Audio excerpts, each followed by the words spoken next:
Imagine standing in the center of a quiet, rural landscape as midnight approaches. The sky is a vast canopy of velvet black, punctuated only by the cold, distant glitter of stars.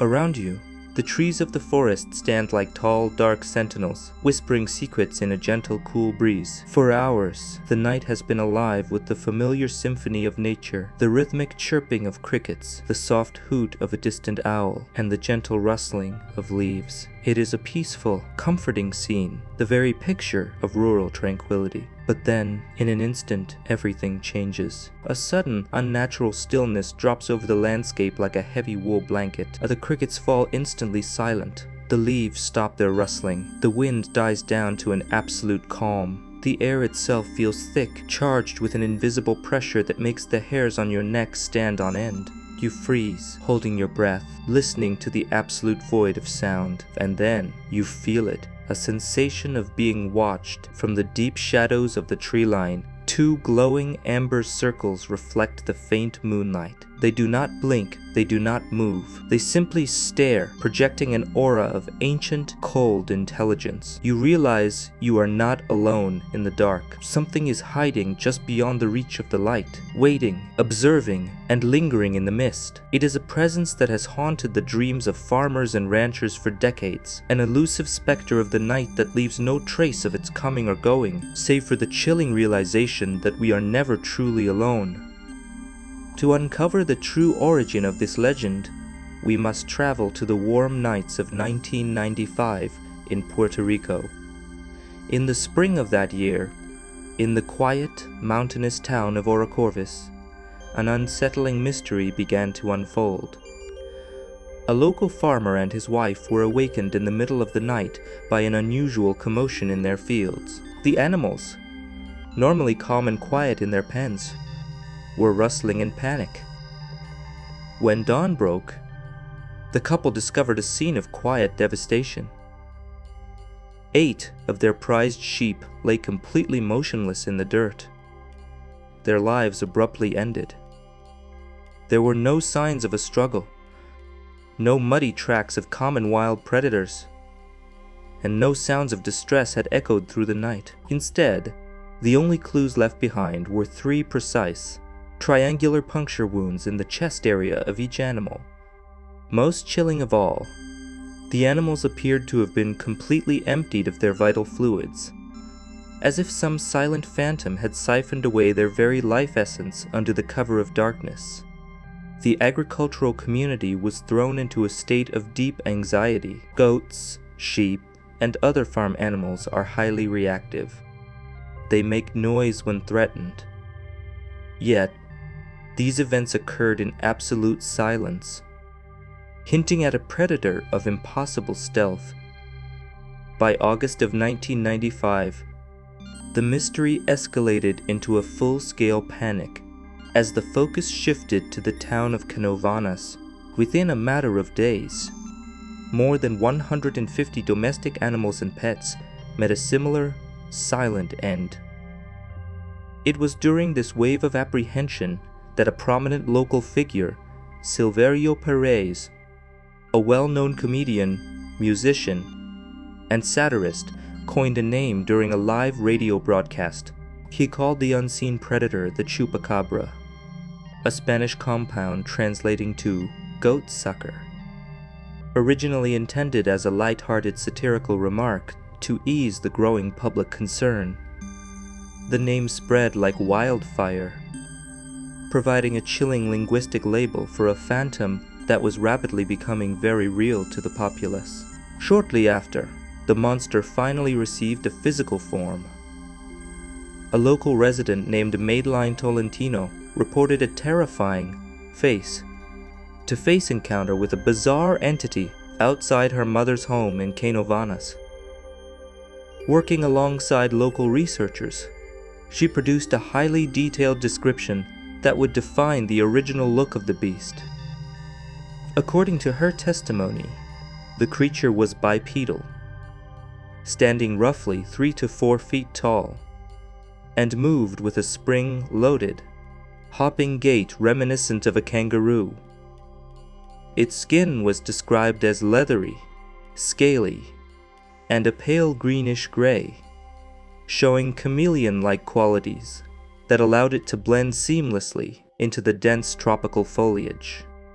Its face featured an oval, elongated head with massive, glowing red eyes that seemed to burn in the dark, a small slit of a mouth with prominent upper and lower fangs, and most uniquely, a highly articulated ridge of sharp quill-like spines running from its neck down to the base of its spine.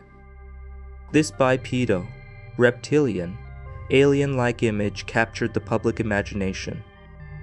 Within months, over 200 similar sightings were reported across the island. Yet, this was not the first time the island had hosted such a mystery.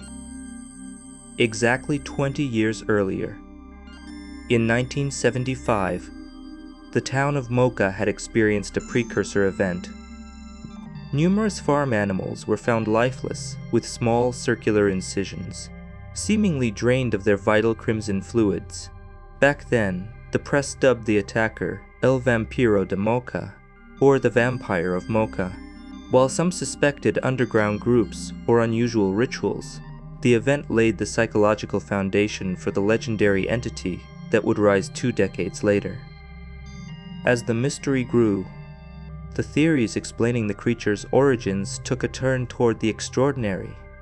In rural municipalities like Cabo Rojo, Ponce, and Naranjito, waves of agricultural losses directly coincided with a dramatic surge in unidentified flying objects.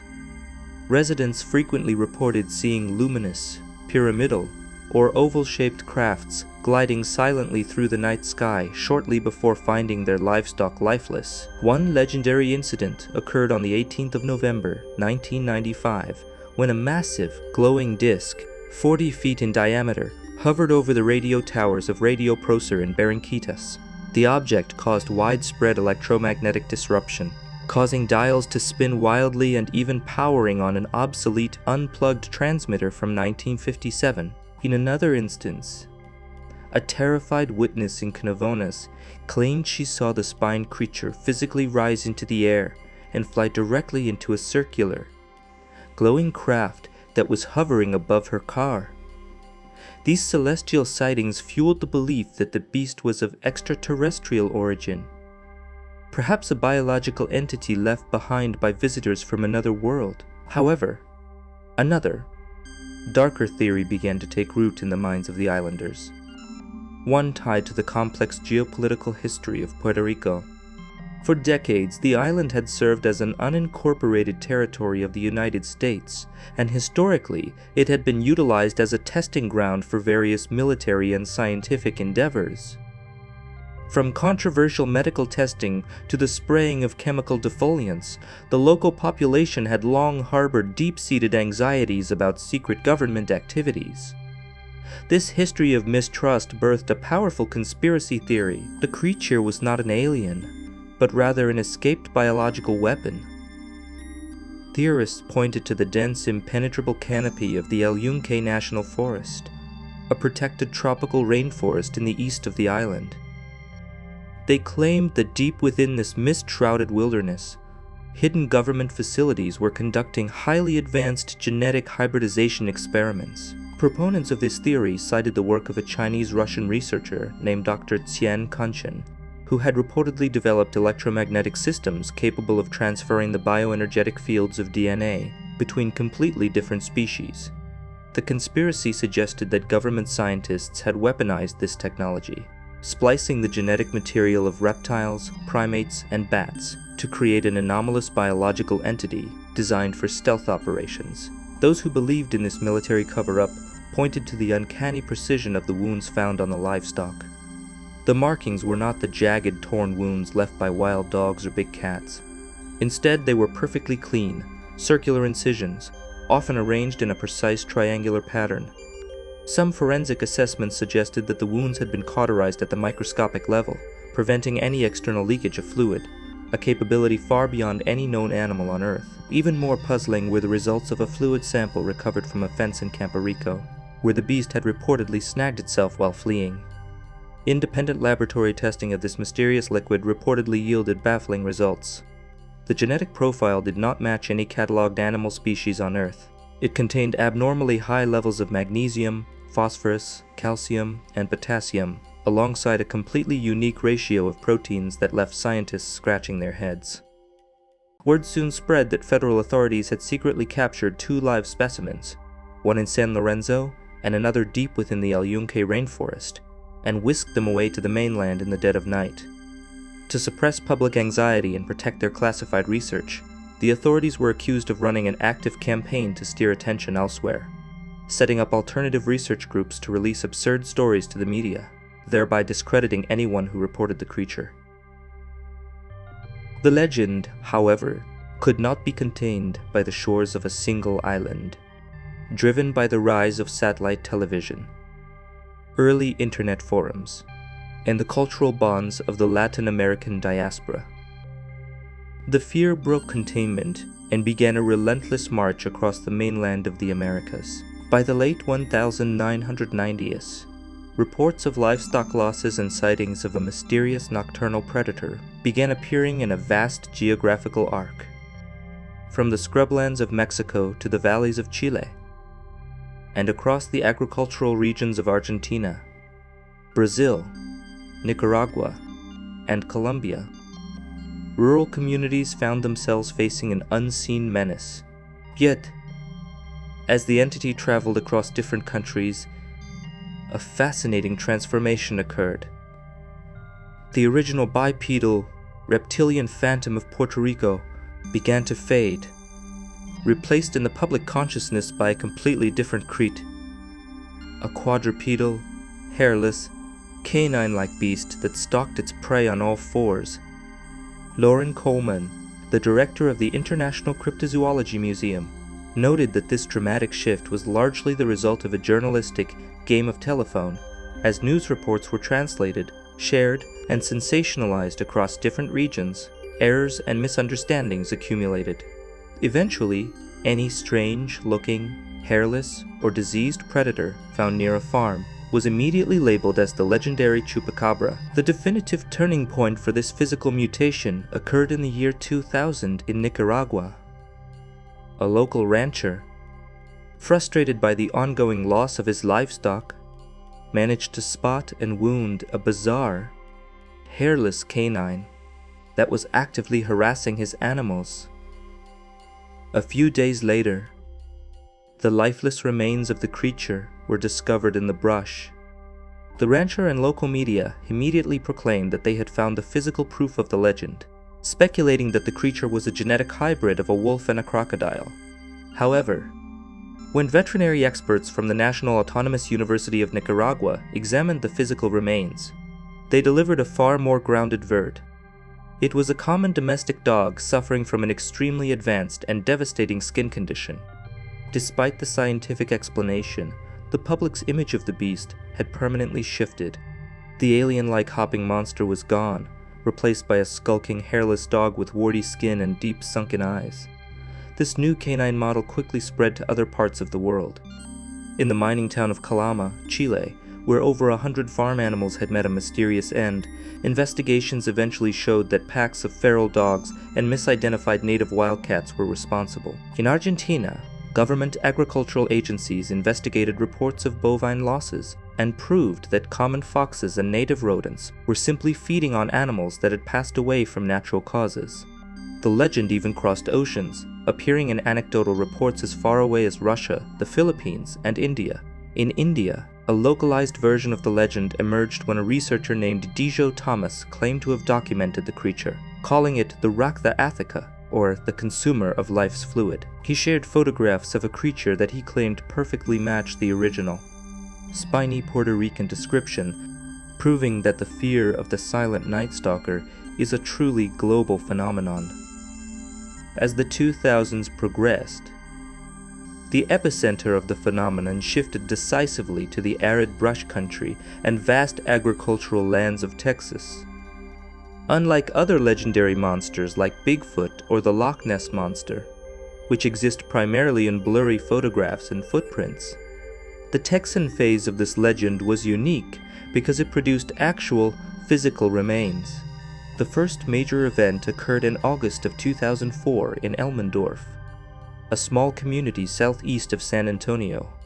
A local rancher shot and brought down an incredibly strange canine that had been harassing his livestock. The creature was small, weighing only 20 pounds, and possessed an intense overbite. Its most shocking feature was its skin. It was completely hairless, leathery, and had a striking pale blue-gray color. Dubbed the Elmendorf Beast, the physical remains triggered a massive wave of media attention. Experts at the San Antonio Zoo examined the skull and speculated that it might be a Mexican hairless dog, also known as the Solowitz Quintly, but these dogs are rare and not typically found wild in Texas, leading to rumors of unusual breeding and abandonment. To settle the debate, DNA testing was performed at the University of California, Davis. The genetic analysis delivered a clear answer. The Elmendorf Beast was a native Texas coyote. Shortly after, 2 more similar hairless specimens were found in the same region, and genetic testing confirmed they were also coyotes suffering from severe physical ailments. Then, in 2007, the ultimate proof seemed to arrive in the small town of Cuero, Texas. A resident named Phyllis Canyon, a naturopathic practitioner and hunter, had been losing dozens of chickens to an unseen predator over several years. One morning, she and her neighbors discovered the remains of 3 strange, hairless, blue-skinned canine animals along a rural road. The creatures weighed nearly 40 pounds, had prominent fangs, unusually large ears, and deep eye sockets. Canyon, convinced she had found the mythical beast, preserved the head of one of the specimens in her freezer and began appearing in dozens of international documentaries. She speculated that these creatures were a completely undiscovered species of canine that lived underground and survived solely on the vital fluids of other animals. The international media descended on the small town of Cuero. To resolve the mystery once and for all, tissue samples from Canyon's specimen were sent to Texas State University. Biologist Mike Forstner oversaw the genetic sequencing. The results were undeniable. The DNA sequence was an identical match to a native coyote.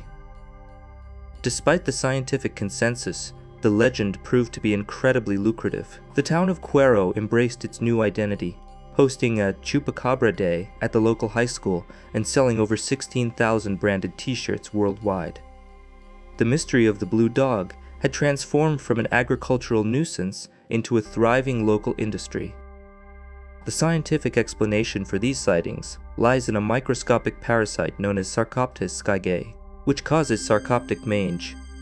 Biologists like Barry O'Connor from the University of Michigan have explained that while humans experience this mite as a minor itchy annoyance, wild canids like coyotes have no evolutionary defense against it. When a coyote is infested, the mites burrow beneath the skin, triggering a massive, uncontrolled inflammatory response. The animal loses all its fur, its skin shrivels and turns a gnarled blue-gray color, and it becomes skeletal and weak. This physical debilitation explains why these animals target livestock. Unable to hunt fast wild prey like rabbits, the weakened coyotes venture near farms to target easy, penned animals like goats and chickens. The myth of the drained life essence is simply a misunderstanding of post-mortem biology. When an animal passes away, its internal pressure drops to 0, and gravity causes the vital fluids to pool in the lowest parts of the body, a process called post-mortem lividity. When farmers find a lifeless animal with 2 neck punctures from a coyote's bite but no external flow of fluid, they mistakenly assume it was drained by a vampire.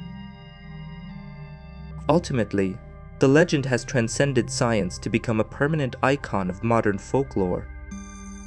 It has been featured in major television shows, such as the X-Files episode El Mundo Gira, which used the myth as a powerful metaphor for the struggles of migrant communities.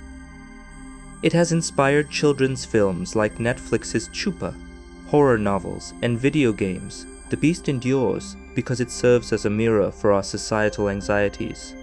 Whether representing the fear of the unknown, the distrust of government authority, or the raw power of nature, the Chupacabra remains a testament to the enduring human need for mysteries in a world that is increasingly mapped and explained.